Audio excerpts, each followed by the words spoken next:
శ్రీమాత్రే నమః. హర హర మహాదేవ శంభో శంకర. అందరికీ నమస్కారం అండి. ఈరోజు ఒక అద్భుతమైన ఆలయం అండి. ఇది శివయ్య అలాగే మన దుర్గమ్మ వాళ్ళ ఇద్దరి స్వరూపాల గురించి, వాళ్ళ శక్తులని ఒక చోట కలిపి చూపించే మహాంతరమైన దేవాలయం అండి. నాకు చాలా చాలా బాగా నచ్చింది. ఇది మహాకాళేశ్వరుడి ఆలయము. మిరాలి మండి అని హైదరాబాద్లోని ఉస్మానియా కాలేజ్ కి 3 కిలోమీటర్లు అండి. మెట్రో స్టేషన్ కి 3 కిలోమీటర్ల దూరంలో ఉంది. మనము ఉస్మానియా కాలేజ్ గ్రౌండ్స్ లో దిగిపోయి అక్కడి నుంచి 80 రూపీస్ ఆటోలో చేయించుకుని చక్కగా వెళ్ళిపోవచ్చండి. ఎంత అందమైన ఆలయము అంటే ఎంత బాగుందో తెలుసా ఆలయము. ఇది ఎంట్రన్స్ లో ఇది హాల్ అంటండి. నవరాత్రులు అప్పుడు కూడా ఇక్కడ పూజలు, అమ్మవారికి ఉంజల సేవ అంటే ఉయ్యాల సేవ అన్నీ కూడా ఇక్కడ కార్యక్రమాలు, దశదుర్గ అలంకరణలు కూడా ఈ కోవెలలో చాలా చాలా బాగా జరుగుతాయండి. ముందుగా ఈ ఎంట్రన్స్ హాల్లోని రైట్ సైడ్ కి అమ్మవారి అష్టాదశ పీఠాల గురించి చిత్రాలు, వాటి వర్ణన ఉంటుందండి. ఎంత చక్కగా ఉందంటే ఆలయము. అమ్మవారి శక్తి స్వరూపాల గురించి వివరణ అండి ఆలయము. నాకు ఈ విషయం చాలా చాలా బాగా నచ్చింది. ఎందుకంటే ఎప్పుడైతే మనం చిన్నపిల్లలతో ఈ ఆలయానికి వస్తే వాళ్ళు తప్పకుండా అమ్మ ఇది ఏంటి, ఇన్ని అమ్మవార్లు ఉన్నారా, వీళ్ళ గురించి తెలుసుకోవాలి అని వాళ్ళకి కూడా, అంటే ఒక ఆలయానికి వెళ్తే ఇంకొక 4 మంచి విషయాలు తెలుసుకోవాలి అన్న కోరిక అయితే తప్పకుండా కలుగుతుందండి. మొత్తం 18 శక్తిపీఠాల అమ్మవార్లు, వాటి తాలూకా వివరాలు, ఏ ప్రదేశంలో ఉన్నారు, వాటికి సంబంధించిన శ్లోకాలతో సహా ఇక్కడ అన్నీ ఉన్నాయండి. అలాగే ఇక్కడ దసరా నవరాత్రులు చాలా బాగా జరుగుతాయండి. విజయవాడ కనకదుర్గమ్మ మొదటి రోజు స్వర్ణ కవచాలంకృత అలంకారం నుంచి ఆఖరి రోజు శ్రీ రాజరాజేశ్వరి దేవి అలంకరణ ఎలా అయితే జరగబడుతుందో అచ్చు ఇక్కడ అమ్మవారు కూడా అలాగేనండి. అంటే విజయవాడ దుర్గమ్మ ఎలా ఉంటారో ఈ కోవెలలో దుర్గమ్మ కూడా అచ్చు దాదాపుగా చూడ్డానికి అలాగే ఉంటారండి. విజయవాడ 10 అలంకారాలు కూడా అదే వరుసలో ఇక్కడ కూడా చేస్తూ ఉంటారు. ఎవరైతే విజయవాడ వెళ్ళి అమ్మవారిని దర్శించుకోలేని వాళ్ళు తప్పకుండా హైదరాబాద్ వాస్తవ్యులు ఇక్కడ మిరాలి మండి దగ్గరికి వచ్చి ఈ దుర్గమ్మని, అంటే హైదరాబాద్లో ఉన్న విజయవాడ దుర్గమ్మని తప్పకుండా దర్శించుకోండి. లొకేషన్ కూడా డిస్క్రిప్షన్లో పెడుతున్నానండి, చూడండి. ఇటుపక్కన అష్టాదశి పీఠాలు ఎదురుకుండానే శివయ్యది 12 జ్యోతిర్లింగాలండి. యాక్చువల్లీ ఈరోజు మాతో ఒక చిన్న పాప వచ్చింది. ఆ అమ్మాయి ఈ బొమ్మలు చూసి ఎన్ని ప్రశ్నలు అడిగిందంటే, ఇది ఎక్కడ ఉంటుంది, అది ఎక్కడ ఉంటుంది, ఈ లింగం ఎందుకు ఇలా ఉంది అంటే, ఒక ఆలయానికి చిన్న పిల్లల్ని తెచ్చినప్పుడు ఇన్ని ప్రశ్నలు అడుగుతారా అన్నది ఈ కోవెలకు వచ్చిన తర్వాతే తెలిసిందండి. చాలా చక్కటైన కోవెల. ఒకవైపు స్వామివారి జ్యోతిర్లింగాలు, ఒకవైపు ఆదిపరాశక్తి శక్తి పీఠాలు, మధ్యలో ఫంక్షన్ హాల్లా ఉందండి. ఇది ఎంట్రన్స్ అన్నమాట. ఇప్పుడు మనము చక్కగా గుడి లోపలికి వెళ్ళిపోదామండి. ఈ ఎంట్రన్స్లోనే ఒక చిన్న కృష్ణుడి విగ్రహం కూడా ఉందండి. ఇదేమొచ్చి ఆలయం తాలూకా మెయిన్ ఎంట్రన్స్ అండి. కోవెల ఎంత బాగుంటుందంటే కళకళలాడిపోతూ ఉంటుంది. మరొక కొన్ని రోజుల్లో శివరాత్రి వచ్చేస్తోందండి. చాలామంది గుళ్ళకెళ్ళి అభిషేకాలు అవి నిర్వహించుకుంటారు. ఎవరైతే గుడికి వెళ్ళలేని వాళ్ళు, పెద్దవాళ్ళు కానీ లేదా అనుకోకుండా అవ్వలేని వాళ్ళు తప్పకుండా ఈ వీడియోని చూడండి. ఇందులో శివలింగాన్ని చూపిస్తాము, శివయ్యకి అభిషేకాలు కూడా. ఎంట్రన్స్లోనండి మొదటిగా చూస్తే ఈ చిన్ని బుల్లి దుర్గమ్మ ఉంటారు ఎంట్రన్స్లో. తర్వాత అంటే మొదటిగా ఈవిడని చూసేసుకుని అప్పుడు మనము ఇలాగా ప్రదక్షిణ చేస్తున్నప్పుడు ఇటు పక్కన పడగతో సుబ్రహ్మణ్య స్వామి మనకి దర్శనం ఇస్తారండి. తర్వాత సుబ్రహ్మణ్య అంటే కుమారస్వామి అయిపోయారు. ఇప్పుడు మనము గుడి ప్రదక్షిణం చేసుకుందాము.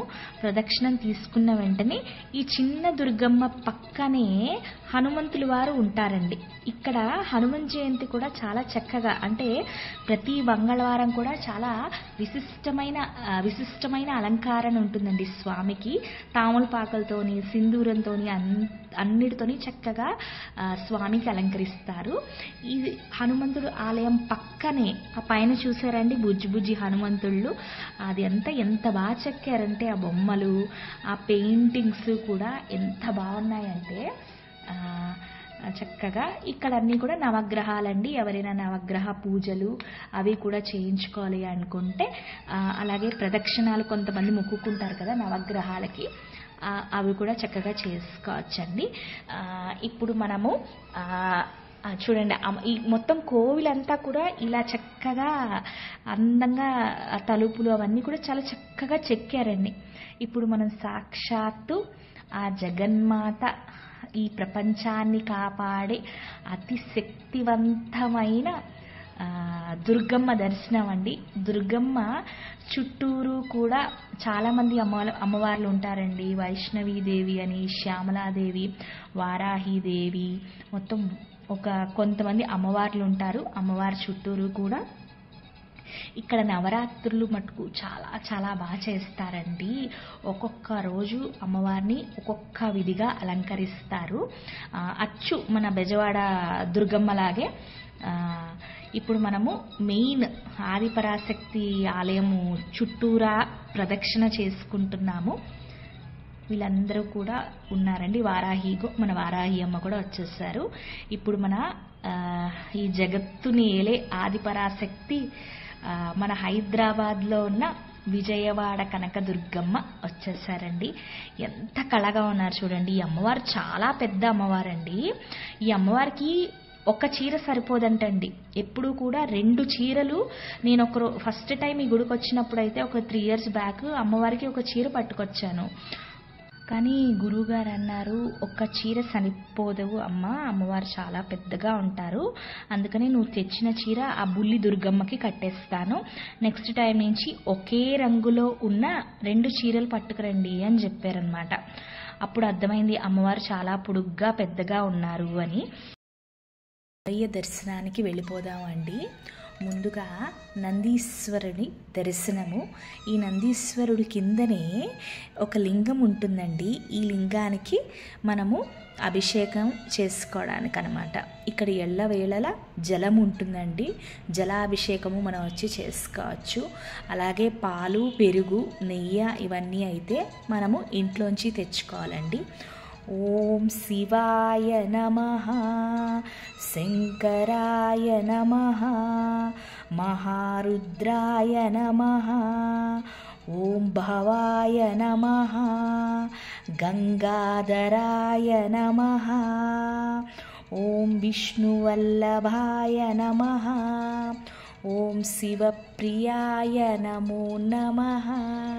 ఇప్పుడు మనము ఈ శివలింగం ఎదురుకుండానే అసలు శివయ్య పెద్ద లింగాకారం అండి. ఇక్కడ కూడా అభిషేకాలు జరుగుతాయి, నిత్య అలంకారాలు జరుగుతాయండి. ఇక్కడ గురువుగారు వాళ్ళందరూ కూడా లోపల రోజు అభిషేకాలు చేసి చక్కగా స్వామిని అలంకరించుకుంటూ, అలాగే మొత్తం గుడంతా కూడా చక్కగా రంగు ముగ్గులతోని, పువ్వులతోని చక్కగా కళగా ఉంటుందండి.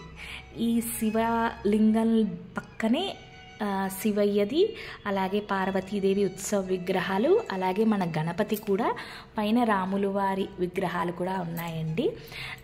చక్కగా అభిషేకం జరిగింది. మీ అందరికీ కూడా శివయ్య దర్శనం బాగా అయ్యిందని కోరుకుంటూ, మనందరికీ కూడా ఆ బోలాశంకరుడి ఆశీస్సులు ఉండాలి. ఈ మహాశివరాత్రి మనందరం కూడా తప్పకుండా స్వామికి పూజ చేసుకుందాం అండి. గుడికి వెళ్ళలేని వాళ్ళు గుడి దర్శనం లేని వాళ్ళు తప్పకుండా ఈ వీడియో, అంటే వాళ్ళనే కాదు ఎవ్వరు నచ్చినా ఈ వీడియో ఫాలో అవ్వచ్చండి. అలాగే స్వామివారి ద్వాదశ జ్యోతిర్లింగాల ఆలయాల గురించి కూడా నేను ఒక వీడియో చేశాను. ఇంట్రెస్ట్ ఉన్న వాళ్ళు తప్పకుండా, ఈ మహాంతరమైన శివరాత్రి దగ్గరలో వస్తుంది కాబట్టి స్వామివారి జ్యోతిర్లింగాల గురించి తెలుసుకోండి. శ్రీమాత్రే నమః. సర్వం శ్రీ లలితార్పణమస్తు. లోకా సమస్తా సుఖినో భవంతు.